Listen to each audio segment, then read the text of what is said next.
ಎಲ್ಲರಿಗೂ ನಮಸ್ತೆ.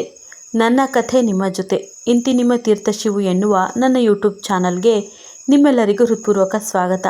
ನಾನೇ ಬರೆದು ವಾಚಿಸುತ್ತಿರುವ ಮನಸ್ಸಲ್ಲಿ ಚೂರು ಜಾಗ ಬೇಕಿದೆ ಕಥೆಯ ಮುಂದುವರೆದ ಭಾಗವಿದು. ಹೇ ರೇಷ್ಮಾ, ಎಲ್ಲೇ ಇದ್ದೀಯಾ? ಆಚೆಗೆ ಬಾರೆ. ನನ್ನ ಹೆಂಡತಿಯ ತಂಟೆಗೆ ಬರಬೇಡ ಅಂತ ಅವತ್ತೇ ನಿಂಗೆ ಎಚ್ಚರಿಕೆ ಕೊಟ್ಟಿದ್ದೆ. ಆದರೆ ನೀನು ಅರ್ಥ ಮಾಡ್ಕೊಂಡಿಲ್ಲ ಅಲ್ವಾ? ಮೊದಲ ಸಲ ಪೊಲೀಸರಿಗೆ ಒಪ್ಪಿಸಿದ್ರು ದೊಡ್ಡ ದೊಡ್ಡ ಜನರ ಇನ್ಫ್ಲೂಯೆನ್ಸ್ ಬಳಸಿ ಆಚೆಗೆ ಬಂದವಳು ಮುಚ್ಕೊಂಡು ನಿನ್ನ ದಂಧೆಯನ್ನು ನೀನು ಮಾಡಬೇಕಿತ್ತು ತಾನೇ. ಅದು ಬಿಟ್ಟು ನನ್ನ ಹೆಂಡತಿಯ ತಂಟೆಗೆ ಬರ್ತಾ ಇದೆಯಾ ಅಂದರೆ ನಿನ್ನ ಆಯಸ್ಸು ಮುಗಿದ ಲೆಕ್ಕವೇ ಬಿಡು ಎನ್ನುವಾಗ ಚಪ್ಪಾಳೆ ತಟ್ಟುತ್ತಾ ವ್ಯಂಗ್ಯವಾಗಿ ನಗುತ್ತಾ ಒಂದು ರೂಮಿನಿಂದ ಆಚೆಗೆ ಬರುವ ರೇಷ್ಮಾಳ ಜೊತೆಯಲ್ಲಿ 6-7 ದಾಂಡಿಗರಿದ್ದರು. ಗೊತ್ತಿತ್ತು ನೀನು ಬಂದೇ ಬರ್ತೀಯಾ ಅಂತ ಗೊತ್ತಿತ್ತು.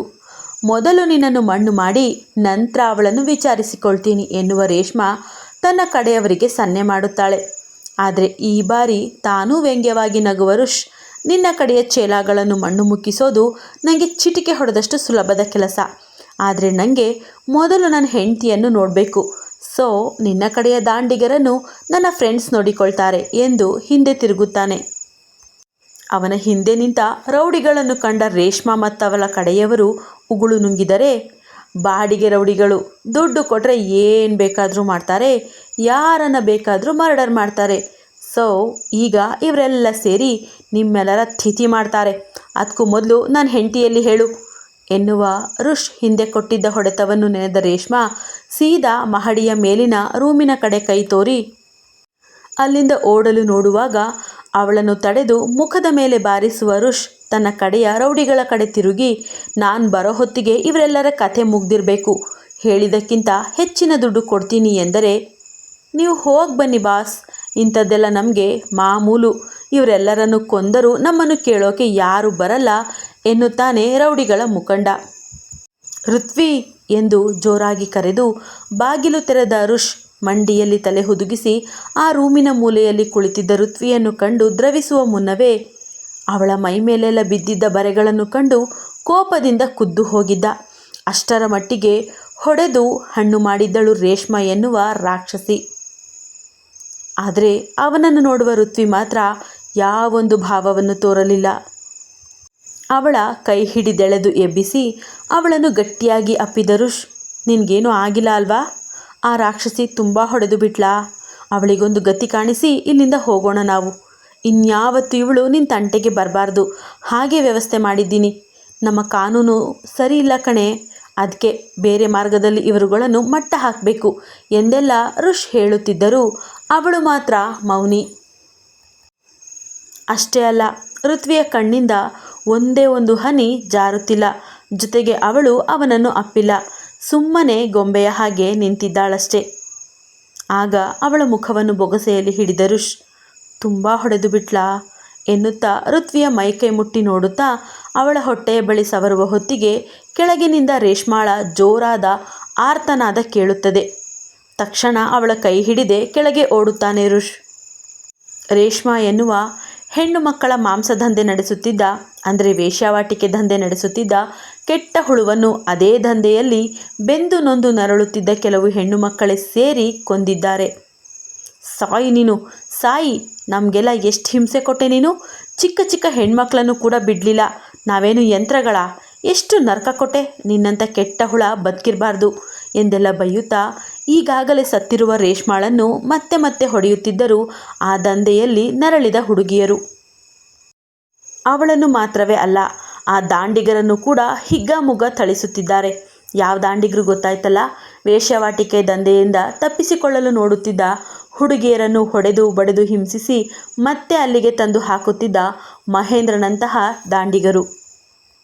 ರುಷ್ ಮತ್ತು ಋತ್ವಿ ಅವರೆಲ್ಲರನ್ನು ನೋಡುತ್ತಾ ನಿಂತಾಗಲೇ ಋತ್ವಿಗೆ ಕಿಬ್ಬೊಟ್ಟೆಯೊಳಗಿಂದ ಶುರುವಾದ ಸಣ್ಣ ನೋವಿನ ಚಳುಕು ಬರಬರುತ್ತಾ ಹೆಚ್ಚಾಗಿ ಅವಳಿಗೆ ಸಹಿಸಲು ಸಾಧ್ಯವಾಗದೆ ಅಮ್ಮ ಎಂದು ಹೊಟ್ಟೆಯನ್ನು ಹಿಡಿದು ಕೆಳಗೆ ಕೂರುತ್ತಾಳೆ.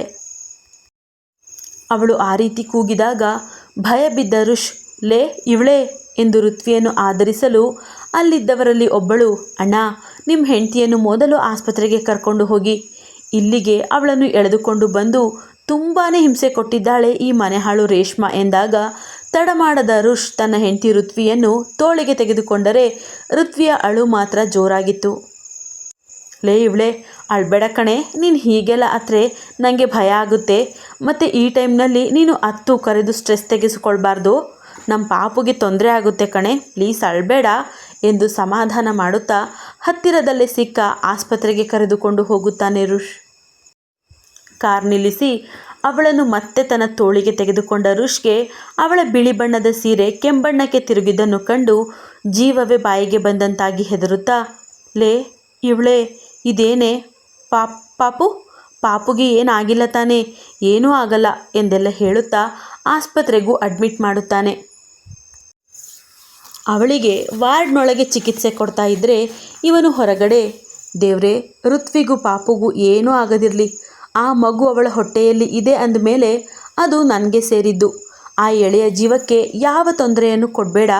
ಮಗು ಹುಟ್ಟಿದ ಮೇಲೆ ಮಗುವಿನ ತುಲಾಭಾರ ಮಾಡಿಸುವೆ ಎಂದೆಲ್ಲ ದೇವರಲ್ಲಿ ಹರಕೆ ಕೂಡ ಕಟ್ಟುತ್ತಾನೆ. ಪಾಪ ಅಲ್ವಾ ಕುಡ್ಕ ಹುಡುಗ, ಆ ಮಗು ತನ್ನದಲ್ಲದಿದ್ರೂ ಪರವಾಗಿಲ್ಲ, ಅದು ಸುರಕ್ಷಿತವಾಗಿರಬೇಕು ಎನ್ನುವ ಕಾರಣಕ್ಕೆ ಮಗುವಿನ ತುಲಾಭಾರದವರೆಗೂ ಹರಕೆ ಕಟ್ಟುತ್ತಿದ್ದಾನೆ.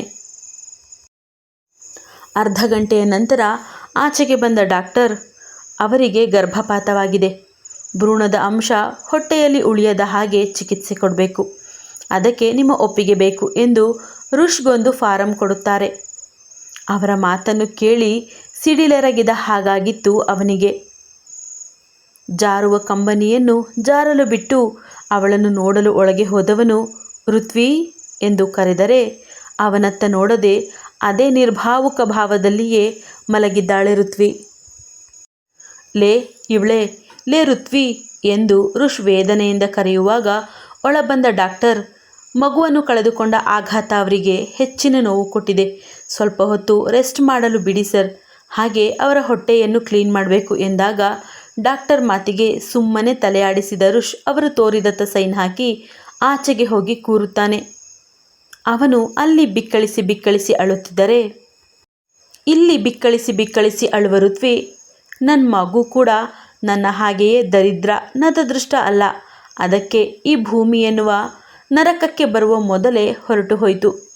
ಒಂದು ರೀತಿಯಲ್ಲಿ ಮಗು ಹೋಗಿದ್ದು ಒಳ್ಳೆಯದೇ ಆಯಿತು, ಇಲ್ಲವಾಗಿದ್ದರೆ ಈ ಜನಗಳು ಅದನ್ನು ಕೂಡ ಚುಚ್ಚು ಮಾತುಗಳಿಂದ ಇರಿದು ಇರಿದು ಸಾಯಿಸಿ ಬಿಡ್ತಾಯಿದ್ರು ಎನ್ನುತ್ತಾ ತನ್ನ ಹೊಟ್ಟೆ ಸವರುತ್ತಾ, ನಾನು ತಾಯಿ ಆಗ್ತಾ ಇದ್ದೀನಿ ಅಂತ ಸಂಭ್ರಮಿಸುವ ಮೊದಲೇ ಏನೇನೋ ಆಗಿ ಹೋಯಿತು, ಜೊತೆಗೆ ಮಗು ಕೂಡ ಹೋಯಿತು ಎಂದು ವಿಷಾದದ ನಗು ನಗುತ್ತಾಳೆ. ನಿಮ್ಮ ವೈಫ್ಗೆ ರೆಸ್ಟ್ ಬೇಕು, ಬೆಳಗ್ಗೆ ಹೊತ್ತಿಗೆಲ್ಲ ಎಚ್ಚರವಾಗುತ್ತದೆ, ನೀವು ಇಲ್ಲೇ ಇರಬಹುದು, ಹೋಗಿ ಅವರನ್ನು ನೋಡಿ ಎನ್ನುವ ಡಾಕ್ಟರ್ನ ಮಾತಿಗೆ ಸುಮ್ಮನೆ ಗೋಣಾಡಿಸಿ ವಾರ್ಡ್ನೊಳಗೆ ಹೋಗುವ ಋಷ್ ಪ್ರಜ್ಞೆ ಇಲ್ಲದೆ ಮಲಗಿದ್ದ ಋತ್ವಿಯ ತಲೆ ಸವರಿ ಅವಳ ಹಣೆಗೊಂದು ಮುತ್ತಿಟ್ಟು ಅವಳ ಹೊಟ್ಟೆಯನ್ನು ಸವರಿ ಅವಳನ್ನೇ ನೋಡುತ್ತಾ ಕುಳಿತು ಅಲ್ಲಿಯೇ ತೂಕಡಿಸಿ ಅವಳ ಕಾಲುಗಳ ಮೇಲೆಯೇ ತಲೆ ಇಟ್ಟು ನಿದ್ರೆ ಮಾಡುತ್ತಾನೆ.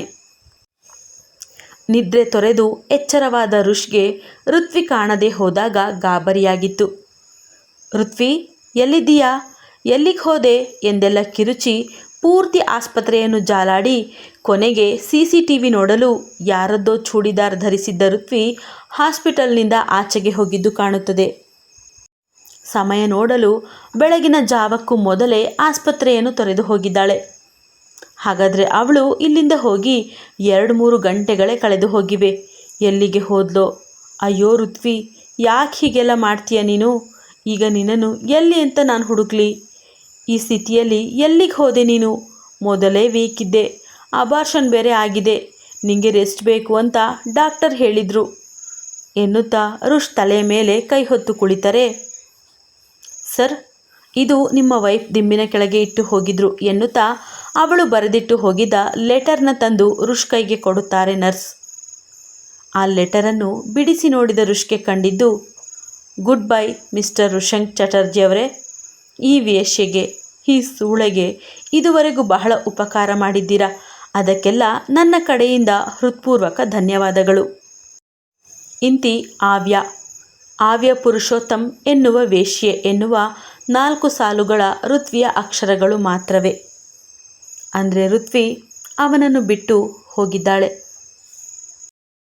ಮೊದಲಿಂದಲೂ ಹೇಳ್ತಾ ಬಂದ್ಲು, ನೋಡುವಷ್ಟು ನೋಡ್ತೀನಿ, ಸಹಿಸುವಷ್ಟು ಸಹಿಸುತ್ತೇನೆ, ಆಮೇಲೆ ನನ್ನಿಂದ ಆಗಲ್ಲ ಅಂತ.